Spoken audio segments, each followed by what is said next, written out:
Hey everybody, welcome to the Fire It Up with CJ show. Today we have Emma Isaacs and we are talking about her book, Winging It. So welcome, Emma.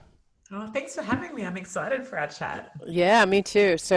Emma is the founder of Business Chicks, a global community of women who cheer each other on. And what's so astounding is that you bought this organization after college and you moved it from 200 to 500,000 women. Unbelievable. And you've had incredible speakers, Brene Brown, Richard Branson, Kate Hudson. So I wanted to just start off about your organization and the mission of your organization and how it's evolved over time. Yeah, it's a great question. And when you put it like that, it sounds like a lot, but you've got to understand that I've been working at this for 15 years solidly now. So, it's certainly been a pretty wild ride. But to take us back a little bit, you might hear from my accent that I'm not from here. I'm originally Australian and born and raised in Sydney, Australia, but I moved to the US 5 years ago now. So I proudly call Los Angeles my home. And I have six kiddos under the age of 11, and half of them have Australian accents, and the other half have Wow. American. So it's kind of makes it a really nice Yeah. hybrid home. But really, my story is that I've always been an entrepreneur. I've never actually worked for anyone else before. So I had my first company when I was 18. I started and scaled that business for 7 years before exiting out and selling my shares to my business partner. It was a beautiful foundation in small business and entrepreneurship for me to be able to be in that company. And I loved every single minute of my time there. But after 7 years or so, I started to get, what we might call the entrepreneurial itch. I started to think about what else I wanted to get up to. Was this all there was in my life? I'd obviously been throwing myself into the challenge of building the company, but I just started thinking about what might be next. And it was about that time that a girlfriend invited me along to a Business Chicks event. And my initial reaction to that company name was, that's the worst company name I've ever heard in my life. I thought, I'm Right. a serious businesswoman. I'm an entrepreneur. I'm successful. I'm not going to anything that calls themselves chicks. That's just derogatory to women and it's insulting. And Mhm. she said, listen, get over yourself and come along and come and experience this thing. And obviously, I'm really, really glad I did. I went into that room, huge amount of energy, really well produced. And it was at that event that I heard that the business was for sale. So I put in an offer to buy They're like, the business. hello. They're like, hi, nice to meet you. Our And do you business want to is buy the for business? sale. A little bit. It was a little bit like that. It was a little bit like that. But Okay.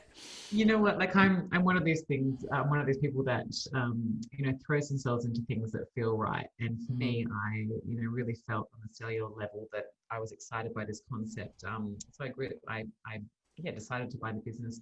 Then and there, that was 15 years ago. Obviously, pre-COVID, we ran a very, very different business model. We would produce about 110 live events Wow. across Australia and the US. And you've mentioned a few of the speakers. We've had Sarah Jessica Parker, Liz Gilbert, Seth Godin, Bob Geldof, the list goes on and on. And it's been an extraordinary 15 years of building the organisation to what it is today. And our members come from so many different backgrounds and they're at different stages of their careers. About 40% of our community are small business owners or business owners and entrepreneurs, and the others work for different corporates. So yeah, we produce content. We have a digital magazine. We have obviously a very active community online and a website. We make money off of the brand partnerships that we produce, and are very, very lucky to be supported by a number of different sponsors. And obviously, the events model is a great way for us to connect and engage with our community. So yeah, that's a little about the organization. Okay, I have a couple of questions to circle back to because you talk about winging it and you were kind of winging it, right? And you had said that it felt right. So, and for some people that may be kind of a mystery, like what does it mean to feel right? So if you kind of can take us back to the time when you thought, yes, this feels right, I'm going to buy this. Tell us, can you remember what it felt like and how you knew Yeah. it was the right thing? Yeah, it's a great question. And therein lies a lot of clues about, I think, some problems or a set of challenges that plague mostly women, right? and we can get so in our heads, and we can overanalyze, and we can overthink, and we can run around asking everyone else for their advice, and we become unsure, and we start letting self-limiting beliefs take over. We start letting self-doubt take over. And I've always been a person who's tried to make decisions with a fair amount of velocity, or with a fair amount of speed. And I do that by checking in and trying to yeah, I mean, it is quite a physical and visceral experience, right? When something feels right, it's like when you fall in love, you feel something. You're not so much in your head, you're in your body, and you're feeling something. So for me, a lot of the big decisions that I've made in my life have definitely come down to, call it what you like, CJ. Like for me, I'm a fairly instinctual leader. I do like to listen into my gut. I try to be as in tune as possible. I try to be a self-aware leader in everything that I do, but I just come back all the time to harnessing what things feel like. And it's very hard to Yeah. articulate that, isn't it? I mean, you may articulate it by saying, like, your palms get a little bit sweaty, you start to sit a little bit more upright, you're curious about something, you want to question it, you want to inquire into a topic or an opportunity or whatever it is a little bit more. But it's taking the cues from what feels good and what lights you up. So yeah, that's certainly So been the way I've been it's kind of a visceral, it sounds like for you it's a visceral experience. Because I've had people who are more feeling oriented, some people who are mind oriented, some people like they have to do, the pros and cons list, and then there's some people who they just know it in their gut, and then they could like come up with a reason, like a logical reason, but really it's their gut feel. But for yeah. you, it sounds like it's kind of a felt sense of like, yes, this is the right thing to do. And and and then when you've actually it sounds like you've expanded 110 events. Oh my gosh, I can only imagine. Okay. It's a Um, lot. um, and is your mission, you say that your mission is to cheer people on. I mean, is that what your mission is, or how would you describe what your mission is? Yeah, our mission is that we make the world a better place for women. So, really, every activity that we do, every event we produce, every piece of content we put out into the world, has a goal or has an aim or has a mission to make the world a better place for women. So, Mm, I mean, that shows up in a lot of different ways. I would describe myself as someone who is a cheerleader for women. I'm always trying to find people and bring them along and use our platform to be able to support them in their careers or their businesses. But it manifests in so many different ways. But yeah, we're here for women. We're yeah. showing up for women. And what does that mean? I mean, what is it? What is it like? Better pay for women, better opportunities, more say? Like, what does that actually mean? A better place for women in terms of the content that you present at your live events and now on your online events? Yeah, I mean, I think when you look at the DNA of our brand and why we're put on this planet, we want to inspire people to a better way of thinking and a better way of being. So we certainly do that through the various role models and speakers that we bring into the community. I mean, I've always seen our membership as a very intelligent and very educated audience, and Hmm. they take what they need and they leave what they don't when it comes to the various speakers that we present them with.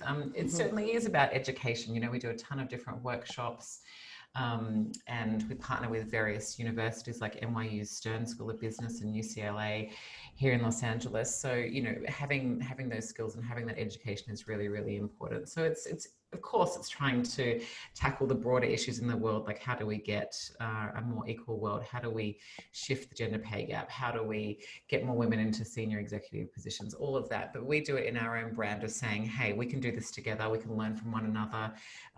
We can provide a path to learning and further education, but we want to do it in a way that is cohesive and collegiate, and really supports one another, because that's certainly the vibe and the culture of our business.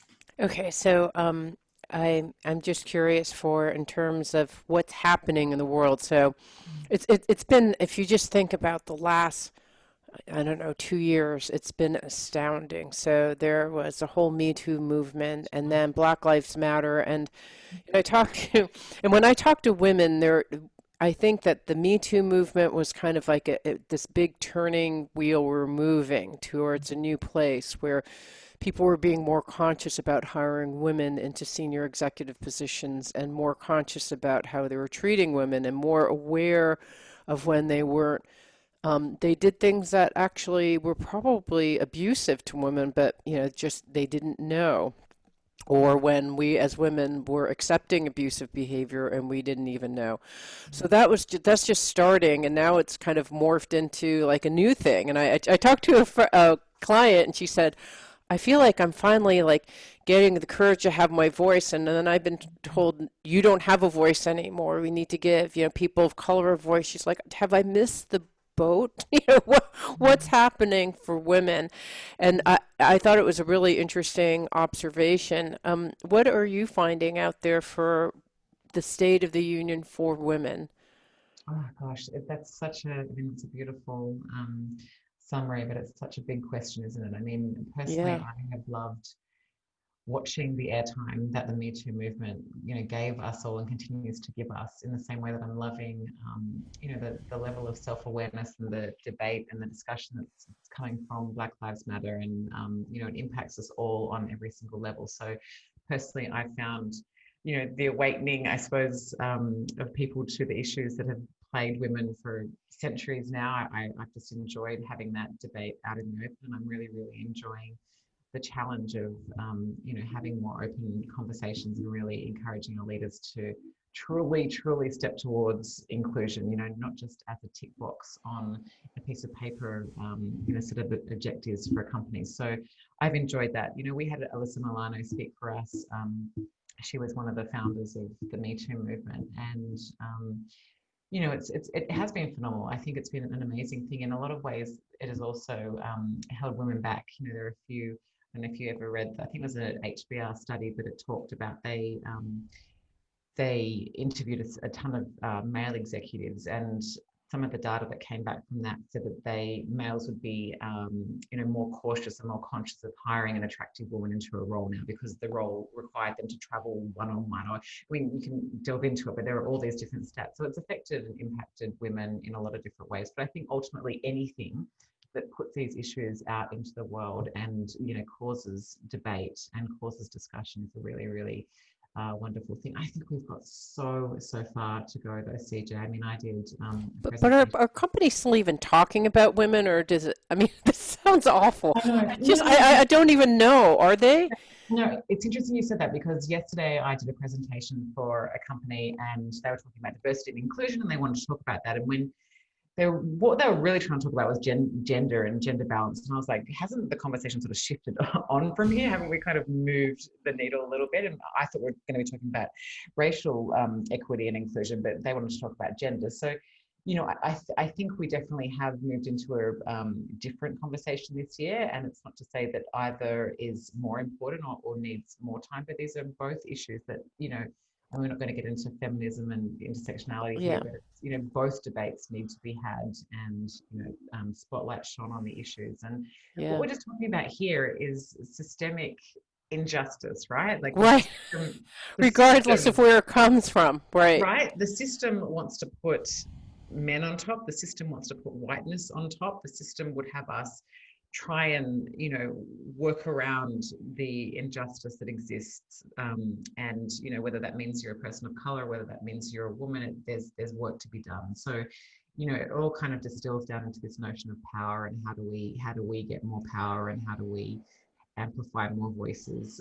Yeah. You I know, my only fear in all of this is that, the it's basically the wonderful thing that you're bringing out is that there is a shift in consciousness, yeah, awareness, and that that men and people who white people are kind of getting clear, like, wow, I just did not even realize. I'm just conscious of this. This is wonderful. And then at the same time, having worked in a corporation, there's always like, we have to prioritize which of these two things. And I just don't know if that's happening on a corporate level or not, yeah. if they're like, it's everything. And it sounds like it kind of depends on the company. It does. And then you've got the issue of the pandemic, and the pandemic certainly threw a wrench in the works in terms of, business priorities, right? So a lot of companies Yeah. this year meant, okay, well, we got to save our business, right? We can't be worried about the Right. and we can't be worried about the people of color. We're like, we need to save our business, right? So then again, the priorities shift and change, Mm, and I don't know. I mean, it's this year is a lot. This year is just so much, and then to top it off, the election, and it's a lot for the consciousness of the planet. It just is. It really is. Yeah, it's so No, it's shifting. I just thought I'd ask because I'm just so curious because I can just feel things shifting and people being confused and not knowing what to prioritize and in fact all of these things are important and so when that happens sometimes nothing becomes important. Do you know what I've I just seen that do, I happen? do, I do, I do. I mean, I think it's not binary, right? I think, what we're talking about here is a level of personal leadership and being able to speak up and have your voices heard, to, call out injustice in whatever forms that takes, whether that's in the boardroom where we know that men speak for 75% of the time and women speak for 25% of the time, like calling out that and lifting the consciousness and Wow. raising, bringing it up. And, as a woman, you therefore, if you have consciousness around that, then I can have your back in a conversation and I can support your ideas and I can say, hey, Peter, stop interrupting CJ and all that sort of stuff. So yeah, Right. it does circle back to this level of having a level of self-awareness, raising our consciousness and, finding I suppose, the faculties to be able to amplify and talk up about these issues. So Yeah. yeah, Yeah, it's almost like what I'm gathering from this is to be an advocate, right? If you're in the right. meeting, being conscious and aware, so you're aware of who's speaking and supporting the person that's speaking, especially if they're of a person of color, a woman, whatever, it's basically being conscious or even being interrupted. I mean, frankly, most business meetings that I've been in are just like a massive interruption fest with like peacock feathering and just it's just like a nightmare. So it's Yeah, just creating courteous listening skills. Even yeah, that is probably worthy, even if it's if it's people are great in all other ways. It's about 100%. inclusion, right? And I think that that's something that we're and the Western culture is sorely missing. So we've been talking to Emma Isaac about her business Chicks, which I assume you love the name now, which is so we've been talking about the state of the union for women, and in the next segment we're going to be talking about her book, Winging It. Thank you so much. It means so much to me that you're listening to the show and love your support in any way by giving me comments below or to subscribe to the show or share the show with friends. Thank you again for your support. Love and blessings.